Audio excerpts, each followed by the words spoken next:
বিজেপির প্রতিষ্ঠা দিবস উপলক্ষে প্রতাপগড় মণ্ডলের উদ্যোগে নানা কর্মসূচির অঙ্গ হিসেবে আজ জনসম্পর্ক অভিযান অনুষ্ঠিত হয়। প্রতাপগড় মণ্ডলের ঋষি কলোনিতে এই জনসম্পর্ক অভিযানে অংশগ্রহণ করেন প্রদেশ বিজেপির সভাপতি রাজীব ভট্টাচার্য, পুর নিগমের ডেপুটি মেয়র মনিকা দাস দত্ত, মণ্ডল সভানেত্রী সহ বিজেপির অন্যান্য নেতা কর্মীরা। এই জনসম্পর্ক কর্মসূচি সম্পর্কে প্রদেশ বিজেপির সভাপতি তথা সাংসদ রাজীব ভট্টাচার্য বলেন, বিজেপি প্রতিষ্ঠা দিবস উপলক্ষে নানা কর্মসূচি হাতে নেওয়া হয়েছে। তারই অঙ্গ হিসেবে আজ রাজ্য জুড়ে জনসম্পর্ক অভিযান কর্মসূচি অনুষ্ঠিত হচ্ছে।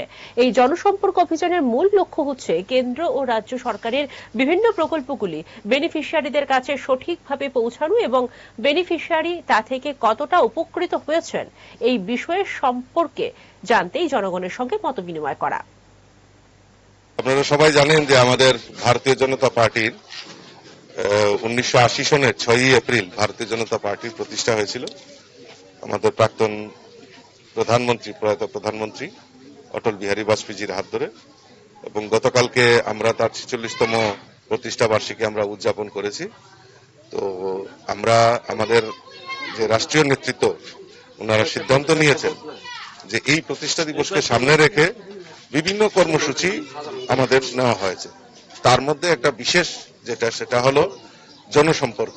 এই জনসম্পর্কের মাধ্যমে বেনিফিশিয়ারি যারা ভারতীয় জনতা পার্টির নেতৃত্বে সরকার প্রতিষ্ঠার পর দেশের যশস্বী প্রধানমন্ত্রী নরেন্দ্র মোদীজি মানুষের জন্য যে কাজগুলি করছেন, এবং আমাদের রাজ্যের সরকার মাননীয় মুখ্যমন্ত্রীর পৌরোহিত্যে যে মানুষের জন্য কল্যাণমুখী যে কর্মসূচিগুলি করছেন সেগুলি কিভাবে বাস্তবায়িত হচ্ছে এবং সঠিকভাবে মানুষের কাছে পৌঁছে কিনা, সেগুলি নিয়ে জনসম্পর্ক করার জন্য একটা কর্মসূচির আহ্বান করা হয়েছিল।